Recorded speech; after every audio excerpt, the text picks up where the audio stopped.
All right, we are here with the owner of Polaris Home Funding Corporation, Duke Vander. Welcome. Thank you. Super excited to have you. Excited to kind of learn a little bit about the company itself. What you got, what made you start the company, and everything in between, and talk all things mortgage. So, let's just dive right in.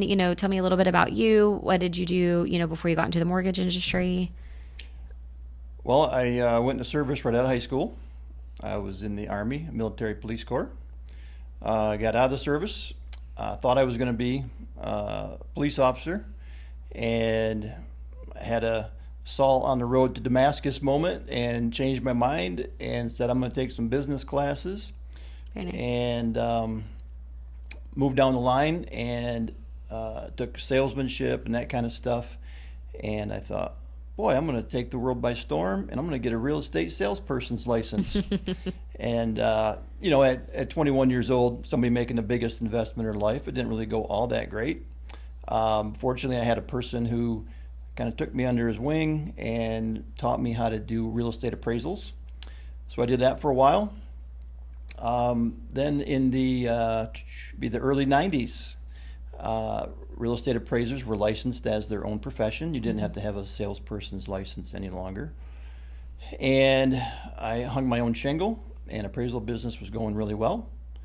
And then computer age came along, and Fannie Mae and Freddie Mac thought maybe they didn't need so many appraisals anymore because of all the computer data that they would have. And this was in the early days of computers.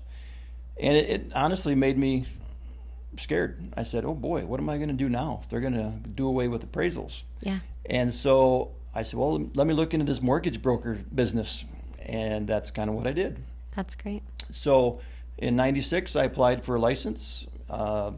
97, we opened up here in Michigan and started as a mortgage broker with myself and one other person. And we just slowly added people and continued to slowly grow. A few years went by, and we made the step from mortgage broker to mortgage lender. We were originally just in the state of Michigan, and then we exploded and went to, I think we're in 24, 26 states now, something That's like great. that. So, yeah, God has blessed our business for sure. Absolutely. He saw us through 2008 and 9, and yeah, it's been good. That's great. And obviously, it's a huge testament to the company itself because you have all of your staff that's been here for a very long time, all of your underwriters, from what I've been told. We are very blessed. Our people make the company. Yeah. Honestly, I'm not that smart, so it's the people that do it. We have, I'll bet 2/3 of our staff, our team members, are well over 10 years. Yeah. We've got several that are into the 20 years and a couple that are over 25. That's great. So we've been around 28 years. Yeah. So Yeah. A very well trusted company. So, what made you come up with the name Polaris? And how did you come up with the name Polaris? interesting. Polaris, of course, is the North Star also, and it's the brightest star in the Northern Hemisphere. And in the old times, sailors and whatnot had to use navigation equipment Yep. on the seas based off from stars. Yeah. And Polaris being the brightest star, I thought, well, maybe Polaris could be the bright star or the bright spot Yeah. in mortgage lending. Yeah. And that's kind of where it came from. That's great. And so, the coloring and the inspiration about your behind the logo, can you talk about that a little bit? I don't know if there's a lot there. There's that old-fashioned looking compass, in the design as well, and just the swish that goes up to the star Sure. is just kind of a astronomical look to it. So Absolutely. Well, it still has a story behind it, obviously, because that's important. So I love Yeah. that. Absolutely. Let's talk a little bit about refinances. A lot of speculation, market changes, interest rates. There's always so much talk going on about just the market itself and if it's a good time to buy, if it's a good time to refi. So can you kind of chat about how y'all are helping your customers understanding that refi is still okay in today's market? Well, obviously it depends on what their current interest rate is on their home. rates obviously have been lower than Yeah. they are today. Yeah. So it can be a challenge to navigate the interest rate environment because rates change every day, sometimes every hour. Yeah. And so that's why we have a department that does our secondary marketing, and he monitors it very closely. And we have an outside firm that also helps us do that. Sure. But life happens to people. You know, they have credit card debt. They might have some medical bills. They might have borrowed money for a car or a snowmobile or a camper. Yeah. And those things are usually higher interest rate type loans. Sure. And we often can refinance them, take some equity from their home, pay off that higher interest rate debt obligations that they have, and thereby lower their monthly payments. Yeah. So that's, as long as it can be a win, you know, for the consumer, Sure. that's really what we're looking for. How do you assist your clients like through the refinance process? Is it conversations and questions that you have up front to ultimately help them make that choice? That's the initial start. Okay. You know, it's got to start with a conversation. Yeah. And, you know, people probably make the biggest either buying or borrowing decision of their life Yeah. only 2 or 3 times. Well, we do it multiple times a day. So if we can bring some calm and confidence into the situation, Yeah. it definitely helps the borrower, you know, relax a little bit and feel more comfortable talking about their situation. Yep. And then it lets us really dive in and help them out the best we can. Yeah, absolutely. In today's market, how do you really educate your clients on it being a good time to buy? Well, again, life happens to people. They get married, have children. Maybe that one bedroom apartment's not good enough. And regardless of what interest rates currently are, I mean, obviously you're looking for the best, Yeah. but they need to get to a bigger home Yeah. or a home out of an apartment. And so, Yep. yeah, we try to work with them, try and get the timing right and make some good decisions. Yep. And, yeah, hopefully we can get them into the home that they need. Yeah, absolutely. Well, even just with, pricing, monthly affordability obviously is a huge talking point. And then just the price of homes have increased. Do you see that a lot of like first time home buyers or even buyers that are just selling one home and purchasing another, do you find that they're having a hard time making that choice? It's pretty tricky right now. Yeah. The market is tough. There's been a lot of times we hear that there's competition for the homes that are available for sale. Yeah. And people have been looking for a long time. They put in offers. There's other offers, Yeah. that they're competing against. And so it can be a very frustrating time for a lot of buyers. Yeah. What are some current trends that you're seeing right now? I think that we're kind of seeing a slowdown to I guess I'm going to call it the buying frenzy and the shortage of inventory. So I think the pendulum might be coming back just a little bit to what I'm going to call a normal buyer-seller market. Yeah. You like to have a nice balance in the marketplace between buyers and sellers. Mm-hmm. If you got too many of one or the other, it doesn't work good. Yeah. So. What would you say is a common misconception that people have about the mortgage industry? I say people, consumers. Sure. Sometimes individuals, they think they have to go to a bank instead of a mortgage lender. Oh. Because if they're not referred by maybe a real estate agent or something, they're like, I don't really know who to call or whatever.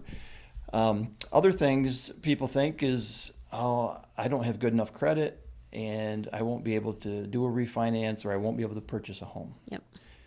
Well, there's a lot of programs that help out people that have, bruised credit or Yep. they've had a hiccup along the way. Another misconception is, I don't have enough money for a down payment. Well, there's a couple programs that we have where you don't really need down payment. So those are probably a couple of the biggies that Yeah. hold back consumers and they stay on the sidelines and Sure. stuff like that. Or they may just read, what's coming out on the news and think that they know, everything there is to know Sure, about, there's that too. buying a home. There's that too. Instead of listening to the professionals. You obviously were in the service, and I know, veterans are important to you and important to the company. So can you talk a little bit about what you do for veterans, if y'all have programs like VA loans? We do have VA loans, and that, of course, is very near and dear to me. Yes. So, on a VA loan, they can use their VA benefits and purchase a home with no money down, and they've earned it, right? Absolutely. They put the time into service, and that's what they're entitled to. So we try and help navigate that, for them, and yeah, a lot of good success stories with the VA loan product. Yeah. In addition to the loan products, our team here at Polaris, we've donated before to like the Veterans Hospital in Grand Rapids here, and probably in the last 10 years, we have a ministry called Broken Wheel Ministries here in Michigan, and we hold events that are Christian faith based, and we work with veterans and their wives, and we work with both female and male veterans because they've all experienced probably some kind of trauma, Yeah. having been through the service and served. A lot of the guys have some PTSD, and we really try to use some biblical principles to share and explain to these guys that, war was actually sanctioned in the Bible. God told the Israelites, hey, go out and kill this whole nation and wipe out every living thing. Yeah. And, so it's not a murder thing. And if they've had to follow orders from a commanding officer or something like that, that they didn't really want to do, well, then oftentimes there's forgiveness that has to be given too. And we try and teach them the tools that they need to do that kind of stuff. And it's really humbling and rewarding for me to be a part of that, to witness what goes on there. It's a pretty powerful deal. Absolutely. And I'm assuming that you help a lot of them get into new homes, and just kind of, help them through life at this point, life after service. That's kind of the deal, yes. That's great. That's really great. Is there anything that you'd like to share crazy story-wise? Have you ever had a funny, a heartwarming, or a crazy story that's come through Polaris? You talking from a mortgage perspective or from a deal, that was crazy? We don't have to obviously name names, but just something that's happened. You could do a heartwarming one because I know you have some good stories for that. I really don't. Okay. What about for your veterans? Through the nonprofit, there's a lot of success stories there. Okay. We've had people who've come to the event, and at the end of the event, they basically admit that they have a rope in the back of their trunk. Veteran suicide's a real thing. Mm-hmm. And he said, when I left home, I was either coming to this event or I was going down the road to find a tree. Oh, wow. And fortunately, he came to the event. Yeah. And now he comes back as a volunteer to come to the event. Yeah, there's your heartwarming story. That's a beautiful right story. there. No, I absolutely love that. Love that. Gets me a little choked up. No, I love that. So obviously owning the company and having such a long-standing team, what's important to you about the company itself and maintaining the longevity of your team? If we can help grow Polaris and offer services and give people the dream, right, of home ownership and Mm-hmm. whatnot, in the most affordable fashion. And if my team at Polaris can stay employed and care for their family, it's a double win. Absolutely. What is next for Polaris? Where would you like to see yourself, in the next year or two? I think staying the course, controlled growth, Mm-hmm. continuing to help consumers, and again, take care of our team. I love that. So, obviously we're working on some additional marketing incentives to help introduce Polaris out to the world at large. So Yes. Yeah. And it's going to be great. It's going to take off. Is there